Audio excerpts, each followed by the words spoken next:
Hey now, what is up everybody? My name is Mike Brown, aka ReviewKingMB, and I am here still celebrating 80 years of Superman, and I'm here to talk about possibly the most controversial of the Superman films with Man of Steel.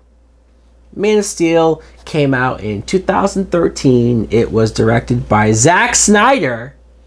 And the plot is, this is essentially a retelling of the origins of Superman, starting from Krypton being destroyed, Kal-El being sent to Earth, raised by the Kents, grown up to become what he was destined to become, Superman, the savior of humanity, and he needs to save humanity from General Zod. Now, what I think of Man of Steel is, I love this movie. I do.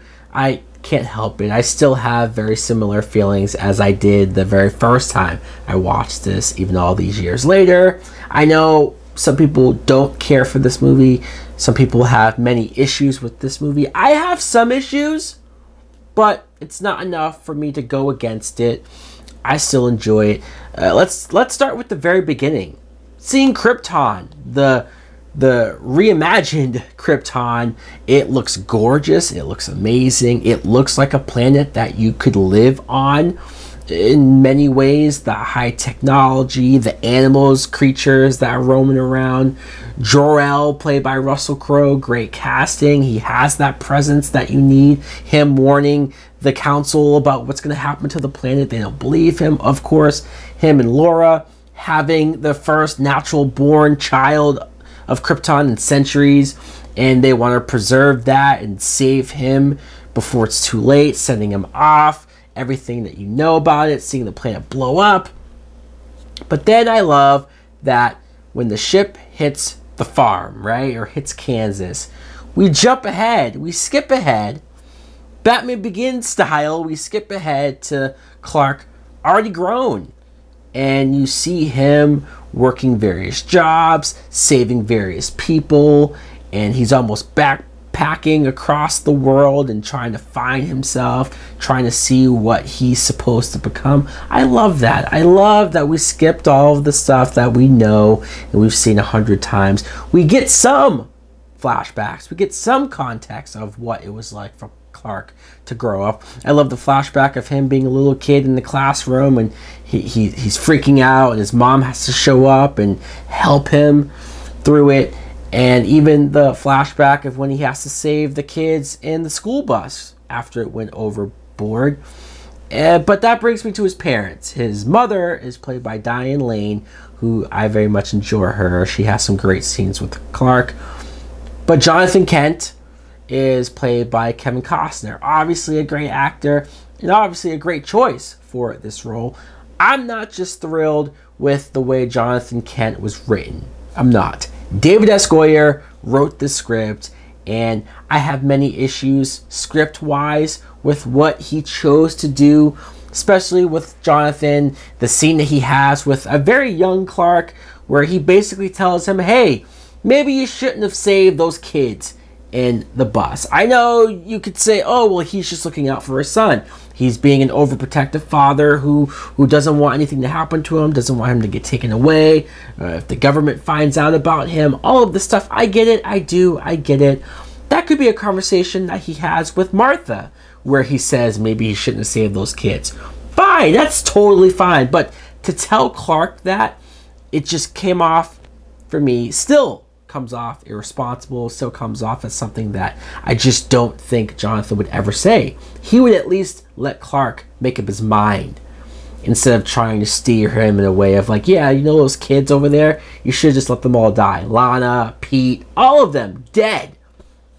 I don't buy it. I don't. There are some nice warm moments between the two, like when he shows him the ship, tells him that he's an alien, but you're still my son. That's a great scene. And there's another flashback that I really don't care about. It's one of my possibly my least favorite thing about this movie is Jonathan's death scene. Originally, if Jonathan does die in your Superman lore, it's because of a heart attack.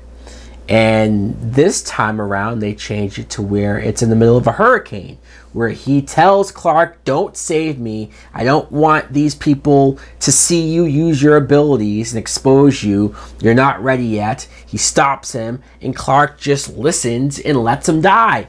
I don't buy it. I don't buy it for so many reasons. I don't buy that Clark would let him die like that. I don't. And I just like the idea better that if his father is going to die, it's something that Clark physically couldn't do anything about it. As powerful as he is, as great as he is and can be, he just couldn't stop him from dying from a heart attack. But the fact that it's a hurricane, the fact that it was something preventable, it just makes it seem like, well, oops. I guess I'm just going to live with regret for the rest of my life. Lois Lane. Lois Lane is played by Amy Adams, and I love Amy Adams. That's just one. But I also love her as Lois Lane. People complain about her not being a brunette. Really? Really? She's a great actress. The fact that she immediately finds out Clark's secret, finds the ship with Clark on it, finds out obviously he's an alien. I like that. I like that this is different. Because sometimes different is good. If you give me something different that is just as interesting, if not more interesting than whatever the original relationship is, I'll buy it and I'll take it. And that's what I feel like this Lois is. She's very proactive. She does so many things just on her own, wanting to get involved. Lawrence Fishburne as Perry White. I just love that casting. I really, really do. Michael Shannon as General Zod. Speaking of great casting, I love Michael Shannon. He's such a great villain. He just has that look. He has that intensity. Him yelling at Laura on Krypton, I'm going to find your son. I will find him and kill him, get revenge. It's scary. I would have loved for him to say kneel before Zod, but that's just a little thing that I have when he shows up on Earth and when he actually tries to plead with Clark in a weird way where he says, look, we can rebuild Krypton. We have this technology. We can do it this way. Sure, everybody on Earth probably is going to die, but it's worth it because it's our people. That dream sequence of all of the skulls and Superman being buried in the skulls, that's scary. Fiora is a badass. His right-hand woman, just the scenes that she has, the fight that she has with Superman, some of the lines that she says, for every person you save, we'll kill a million more. Wow! What makes this movie the most controversial Superman film is the end battle. Not just the end battle. You first get the fight in Smallville, where Smallville does get kind of destroyed, at least that street, that block. But then Metropolis, with the World Engine, and it's messing up the gravity, so all the cars and just the buildings are dropping like flies. It's a lot of destruction. It's a lot of chaos, and I know some people don't like that. I know some people are very much against how much violence, how much just mass destruction is going on in Metropolis. And I get it. But I guess it's just for somebody who you just come off of Superman Returns. Like, that was the last Superman movie we got. And almost just not enough action happened there. So the fact that we got loaded up with action, I was all for it. I embraced it. I was kind of watching it.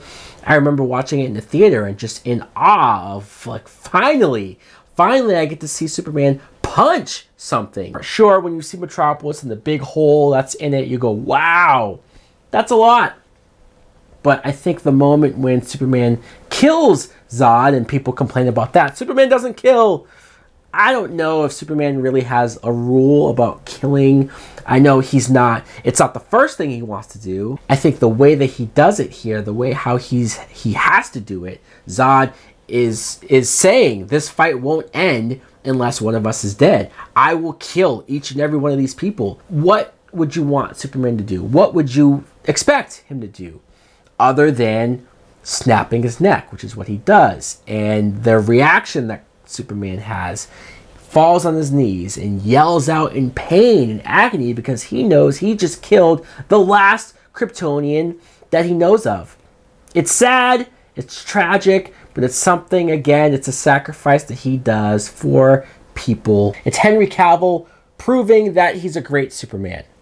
I don't know if I can say that he's my favorite Superman, if he's better than Christopher Reeve. I don't want to say this and be blasphemy. I don't even know if I would say this is my favorite Superman movie, but there's definitely moments that I love more than any other Superman movie. There's definitely enough action and just, I think, the way how they handle the lore and presenting the character, it's a damn good Superman movie. If it's not my favorite, it's one of my favorite Superman films.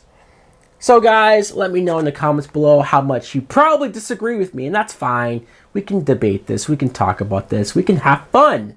Or if you do agree with me and love this film too, thanks for watching. Like, comment, subscribe. Later!